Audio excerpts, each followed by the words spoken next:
Sa loob ng 30 taon, alam ko sa sarili ko na isa akong masipag, matyaga at dedikadong guro. Nung nakilala ko si Great Life po ang nagbigay ng opportunity para makilala ko na meron pa pala akong pwedeng gawin, hindi lamang isang bilang guro. Meron pa pala akong pwedeng improve sa sarili ko to be hindi nga lang better kundi to be the best version of myself. Isang company na magbibigay sa'yo ng oportunidad para mabago ang buong aspeto ng buhay mo. Sa generation kasi namin as Gen Zs, we have this conception na ayaw namin maghirap. Kung gusto namin instant, mabilis, kailangan yung agad makuha. Dito sa Great Life kasi, may trainings kasi na binigay sa amin and dun ko na-change yung mindset ko. Parang mas na-apply ko na siya sa work ko as a government employee. And since baguhan pa lang ako, mga 1 year and 6 months pa lang ako sa government as Gen Z, parang narola yung thinking natin. When supposed to be, kailangan lawakan natin yung mindset natin. In a sense na, hindi na lang ako, hindi na lang puro ako. Sila na rin, kasama ko sila.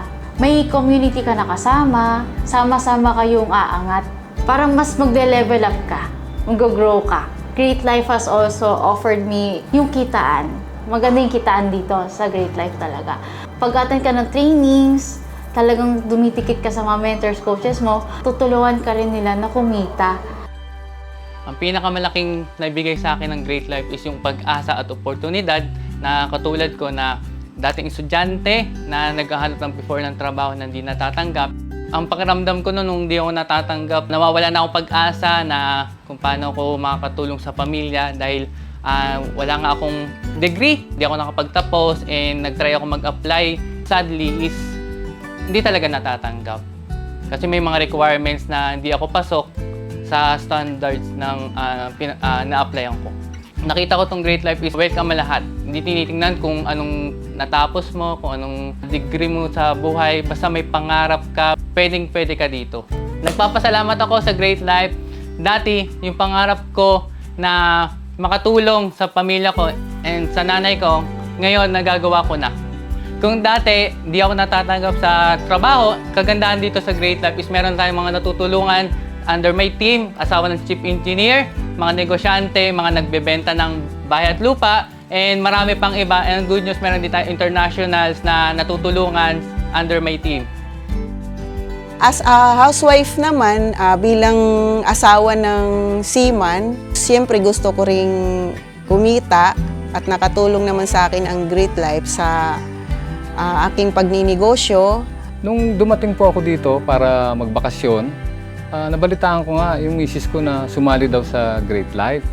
Sa akin, sige, tuloy mo yan. Kung kumikita ka dyan, okay lang sa akin. Kumikita ako, kumikita rin siya. As a housewife kasi, siyempre gusto ko rin maramdaman na kumikita ako sa sarili ko. Hindi yung palaging umaasa sa mister. Nung dumating na naman ako uli, ito medyo malaki na kinikita niya, no? Sabi ko pa nga, bubuhayin muna ako, titigil na ako sa pagbabarko. Nung isang buwan, kumita tayo ng 100K. Maaari tayong magkaroon ng passive income Hindi ang pagbabarko kasi hindi naman pangmatagalan to, lalo na tumatanda ako. Kung tumigil ako, at least may passive income pa rin si Mrs. Yun lang ang masasabi ko na sa Great Life, tuloy-tuloy itong pag-unlad. Kaya para sa akin, isang malaking bagay na naibigay sa akin ng Great Life.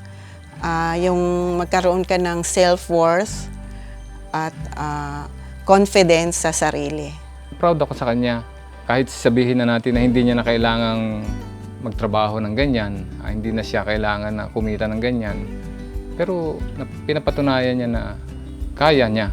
Naniniwala ako na everybody deserves a great life. Kahit ano ka pa man, babae, lalaki, matanda, bata, may trabaho, wala, anumang antas ng buhay, meron ka.